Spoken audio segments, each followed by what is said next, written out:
Hello guys, welcome to my channel. இந்த வீடியோவில் என்ன பார்க்க போகிறோம்னா, பிடிசி வந்து ஒரு பாட்டம் ஏரியா வந்து நான் சொல்லியிருந்தேன்.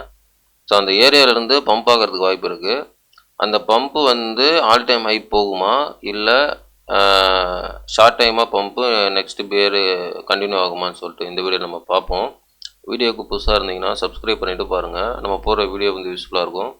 டெலகிராம் லிங்க் வந்து டிஸ்கிரிப்ஷனில் இருக்குது, அதுலேயும் ஜாயின் பண்ணிக்கிங்க. நிறைய அப்டேட் வந்து டெலகிராமில் போட்டுட்ருக்கேன். வாங்க நம்ம டாபிக் போகலாம். இந்த வீடியோவில் வந்து முழுக்க பிடிசி மட்டும் தான் பார்க்க போகிறோம், சரிங்களா? ஸோ நம்ம வந்து பிடிசி கரெக்டாக நம்மளுக்கு ரிவர்சல் லாங் டைம் வந்து பம்பு கொடுத்தா மட்டும்தான் நமக்கு வந்து ஆல்ட்டு அதெல்லாம் வந்து நல்லா பர்ஃபார்ம் பண்ணும், சரிங்களா? லாங் டைம் பம்பு கொடுக்கணும், இல்லைனா வந்து ஒரு ஷார்ட் டைம் பம்பாக ரொம்ப நாளாக கொடுக்கணும். ஸோ அந்த மாதிரி இருக்கணும், மெதுவாக கொடுக்கணும். இல்லைனா லாங் டைம் பம்பு ஸ்பீடாக ஆல் டைம் ஹைலாம் உடச்சிட்டு அப்படி போகணும். அப்படி போனால் மட்டும் பிடிசி வந்து ஆல்ட்டு வந்து நல்லா பர்ஃபார்ம் பண்ணும். ஸோ இப்போதைக்கு வந்து பிடிசி மொமெண்ட்டை மட்டும் நான் சொல்லிடுறேன், சரிங்களா? ஸோ பிடிசி எப்போ நமக்கு வந்து கரெக்டாக ஒரு ஃபைனலாக பாட்டம் அடிச்சுட்டு மேலே போதோ அப்போ தான் வந்து ஆல்ட்டெல்லாம் நல்லா பர்ஃபார்ம் பண்ணும், சரிங்களா? அதனால் இந்த வீடியோவில் எத்திரியும் கவர் பண்ணுறதில்ல, முக்கியமாக நான் பிடிசி மட்டும் கவர் பண்ணுறேன், ஓகேவா? ஸோ லாஸ்ட் வீடியோவில் நம்ம இந்த ட்ரெண்ட் லைன் பற்றி பேசியிருந்தோம். ஆக்சுவலாக இந்த ஏரியா வந்து நான் பாட்டம் ஏரியா இருக்க வாய்ப்பு இருக்குன்னு சொல்லியிருந்தேன், இந்த 94 ஏரியா. ஸோ அதே மாதிரி வந்து 94லேருந்து ப்ரைஸ் வந்து ரியாக்ட் ஆகுது பாருங்கள். கரெக்டாக வீக்லி கேண்டில் வந்து அந்த ட்ரெண்ட் லைன் டச் பண்ணிவிட்டு அடுத்து வந்து லைட்டாக சின்ன ஒரு புல்லிஷ் கேண்டில் வீக்லியில் வந்திருக்கு. ஸோ இதை வந்து நான் ஒன் டேயில் வைக்கிறேன். ஒன் டேயில் வச்சா தெரியும் உங்களுக்கு. கரெக்டாக இந்த இடத்துல 3 கேண்டில் வந்து ரியாக்ட் ஆகுது பாருங்கள், கரெக்டாக அந்த ட்ரெண்ட் லைன் கிட்ட, புரியுதுங்களா? ஸோ இந்த ட்ரெண்ட் லைன் வந்து இந்த வீக்லி ட்ரெண்ட் லைன் கரெக்டாக பிடிசி பாட்டம்லேருந்து நான் வரைஞ்சிருக்கேன். ஸோ இந்த ட்ரெண்ட் லைன் கரெக்டாக இங்கே இருக்குது. இந்த இடத்துல வந்து நம்ம ஒன் டேயில் கூட கரெக்டாக ரியாக்ட் ஆகுது, ஓகேவா? ஸோ என்னோடய கணிப்பு இங்கேருந்து மேலே போகும். ஆனால் வந்து ஃபுல் கன்ஃபர்மேஷன் வந்து 98 பிடிசி போகணும். ஸோ இது வந்து லாஸ்ட் வீடியோவில் நான் சொல்லிட்டேன், ஓகேவா? ஸோ இந்த வீடியோவில் வந்து இது பிடிசி ஸ்ட்ரக்சர் வந்து முழுக்க நமக்கு வந்து பேரிஷாக புல்லிஷான்றது இந்த வீடியோ நம்ம பார்ப்போம், ஓகேங்களா? ஸோ என்ன சொல்ல வரேன்னா, இந்த வீடியோவில் வந்து இப்போது பிடிசி வீக்லியில் வைக்கிறேன், சரிங்களா? ஸோ இப்போ வந்து ஒன் டேயில் வந்து ஃபஸ்ட்டு வீக்லியில் சொல்லிடுறேன்.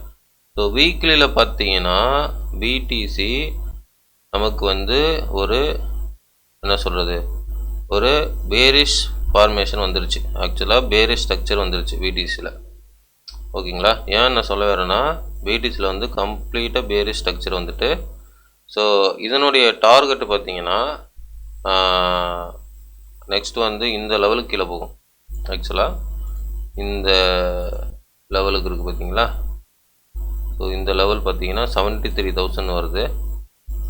ஸோ இந்த லெவலுக்கு கீழே போயிட்டு வந்தால் மட்டும்தான் அகைன் வந்து பிடிசி ஒரு நல்ல மூமெண்டம் மேலே போகிறதுக்கு என்னுடைய டெக்னிக்கல் பிரகாரம் வாய்ப்பு இருக்குது, ஓகேங்களா? ஸோ இந்த லெவலுக்கு வந்துட்டு இதுக்கப்புறம் மேலே போனால் தான் பிடிசி வந்து பர்ஃபெக்டான ஒரு மொமெண்டம் மேலே போகும், சரிங்களா? ஸோ இது ஒன்று இருக்குது.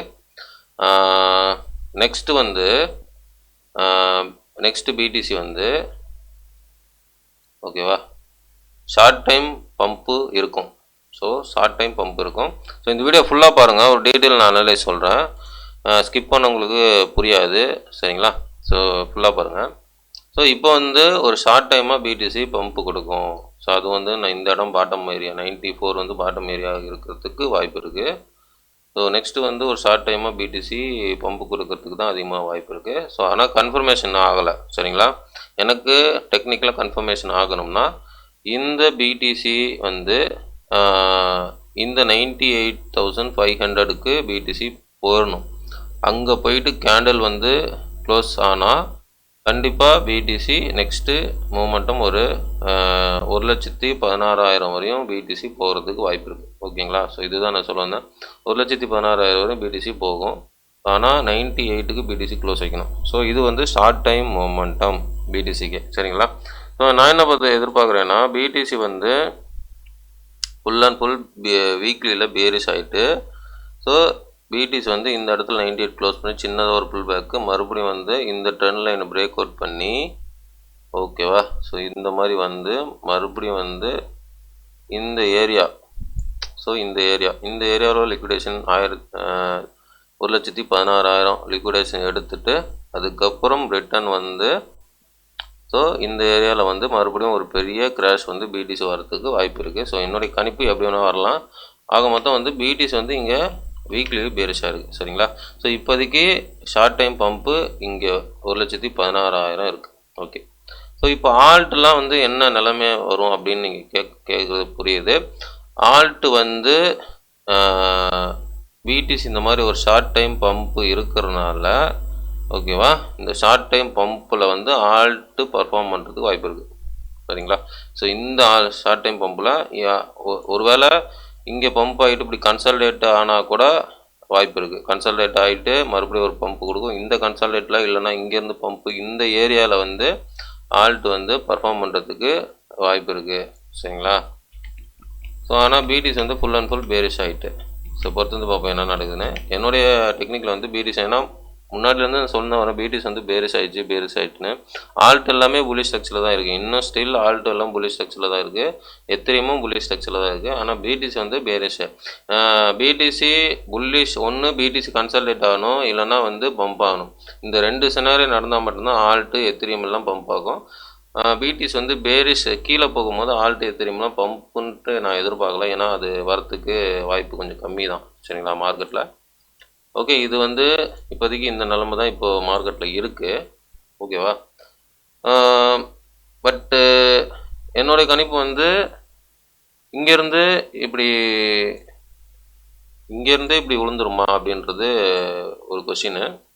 எப்படின்னா 98 போனால் இங்கேருந்து விழுவாது. பட் 98 போனால் மட்டும்தான் எனக்கு கன்ஃபர்மேஷன் வரும் அந்த 1,16,000 போகிறதுக்கு. சப்போஸ் வந்து பிடிசி இங்கேருந்தே விழுந்துருமா, இங்கேருந்து இப்படி விழுந்துருமா அப்படின்றது கேள்விக்குறி தான். சரிங்களா? ஏன்னா இப்போதைக்கு எனக்கு சொல்ல முடியல. ஏன்னா இங்கே வந்து ஒரு சப்போர்ட் இருக்குது. இந்த சப்போர்ட் வந்து ஒருவேளை ஒரு 2 வாரம் பிடிசி வந்து இந்த இடத்துல கன்சல்டேட் ஆனால் இப்படி உழுவுறதுக்கு வாய்ப்பு இருக்குது. ஓகேங்களா? ஸோ அதை பொறுத்து பார்க்கலாம். ஆனால் இப்போதைக்கு வந்து பிடிசி வந்து ஃபுல்லாக பேரிஷ் ஸ்ட்ரக்சரில் தான் இருக்குது. ஓகேவா? நல்லா கவனிக்கணும். பிடிசி வந்து ஃபுல்லாக பேரிஷ் ஸ்ட்ரக்சரில் தான் இருக்குது. 98 போனால் மட்டும்தான் கன்ஃபர்மேஷன் ஆகும். அதுக்கப்புறம் தான் சின்ன பவுன்ஸ் பேக்கு 1,16,000 வரையும் போகும். அதுக்கப்புறம் கீழே வந்துட்டு கீழே வரும். ஸோ இது வந்து கம்ப்ளீட்டாக மாறணும்னா பிடிசி வந்து அகைன் வந்து இந்த டைம் லைனை உடச்சிட்டு new all time high create பண்ணால் மட்டும்தான் இது வந்து மாறும். ஓகேவா? ஸோ இது நியூ ஆல் டைம் கிரியேட் பண்ணால் மட்டும்தான் நான் பிடிசிக்கு புல்லிஷாக நான் மாறுவேன். அது வர பிடிசி வந்து பேரிஷ் தான். ஓகேவா? நியூ ஆல் டைம் ஹை வந்து கிரியேட் பண்ணால் மட்டும்தான் அது பிடிசி புல்லிஷ் ஆகும். அதுவரை பிடிசி பேரிஷ் தான். சரிங்களா? ஸோ இது உங்களுக்கு புரிஞ்சிருக்குன்னு நினைக்கிறேன். ஆல்ட்டெலாம் வந்து இந்த சின்ன பவுன்ஸ் பேக்கில் ஆல்ட்டு பர்ஃபார்ம் பண்ணுறதுக்கு வாய்ப்பு இருக்குது. ஸோ 1,16,000 பிடிசி போச்சுன்னா அது வரையும் போகும்போது ஆல்ட்டு பர்ஃபார்ம் பண்ணுறதுக்கு வாய்ப்பு இருக்குது. ஸோ பார்க்கலாம். ஆனால் எனக்கு வந்து பிடிசி மட்டும் பேரிஷ் தான் இருக்குது. ஆனால் ஆல்ட்டு எல்லாம் புல்லிஷாக இருக்குது. பிடிசி எப்போ நமக்கு ஒரு ரிவர்ஸ் கொடுத்து ஒரு லாங் பம்ப் நடக்கிற மாதிரி வருதோ அப்போ தான் வந்து ஆல்ட்டெல்லாம் நல்லா பர்ஃபார்ம் பண்ணுறதுக்கு வாய்ப்பு இருக்குது. ஆனால் இந்த ஏரியாவில் இப்போ பிடிசி இப்படி பம்ப் ஆகும்போது ஆல்ட்டு பர்ஃபார்ம் பண்ணுறதுக்கும் வாய்ப்பு இருக்குது. ஸோ அது பார்ப்போம், பொறுத்து வந்து பார்க்கலாம். சரிங்களா? ஸோ ஏன்னா ஸ்ட்ரக்சர் அப்படி இருக்குது பிடிசி ஸ்ட்ரக்சரு. ஸோ வேறு வழி இல்லை. ஏன்னா இதுதான் வந்து மார்க்கெட்டோட ஃபைனலாக நான் சொல்கிறேன். இது வந்து பார்த்தீங்கன்னா டாப்பாக இருக்குமா? ஓகேவா? இது வந்து டாப்பாக இருக்குமானா சைக்கிள் டாப்பாக இருக்குன்னா, ஏன்னா சைக்கிள் வந்து நம்பலாம். ஏன்னா எல்லோரும் அவேர்னஸ் ஆகிட்டாங்க. சைக்கிள் டாப்புன்னு நான் சொல்ல மாட்டேன். இது லோக்கல் டாப்பாக இருக்கும். இங்கே இந்த ஏரியா 70,000 கீழே பிடிசி வந்தால் மட்டும்தான் அதுக்கப்புறம் ஒரு ஃபுல் ஃபோர்ஸில் ரொம்ப பெருசாக போகிறது வாய்ப்பு இருக்குது. இல்லைன்னா இங்கேருந்து போனோம்னா நியூ ஆல் டைமை கிரியேட் பண்ணால் மட்டும்தான் ஃபர்தராக அது புல்லிஷ் ஆகும். ஸோ இதுதான் என்னுடைய ஃபைனல் பிடிசியோட அப்டேட். சரிங்களா? ஓகே கேஸ், வீடியோ பிடிச்சிருந்தா லைக் பண்ணுங்கள், சப்ஸ்கிரைப் பண்ணுங்கள், கமெண்ட் பண்ணுங்கள். முக்கியமாக லைக் பண்ணிட்டு பாருங்கள், நிறைய பேருக்கு ரெக்கமெண்ட் ஆகும். இந்த நாலேஜ், இந்த டெக்னிக்கல் அனலைஸ் என்னுடைய ஓன் நாலேஜ் தான். I am not financial advisor. இந்த நாலேஜ், இந்த டெக்னிக்கல் அனலைஸ் உங்களுக்கு பிடிச்சிருந்தா நீங்கள் உங்களுடைய ஓன் அனலைஸ் பண்ணி ட்ரேட் பண்ணுறதோ இன்வெஸ்ட் பண்ணுறதோ முடிவெடுங்க. எல்லாமே உங்களுடைய ஓன் ரிஸ்க்கு, உங்களுடைய own money. I am not financial advisor. Thanks for வாட்சிங். நெக்ஸ்ட் வீடியோவில் பார்க்கலாம் கைஸ். பாய்.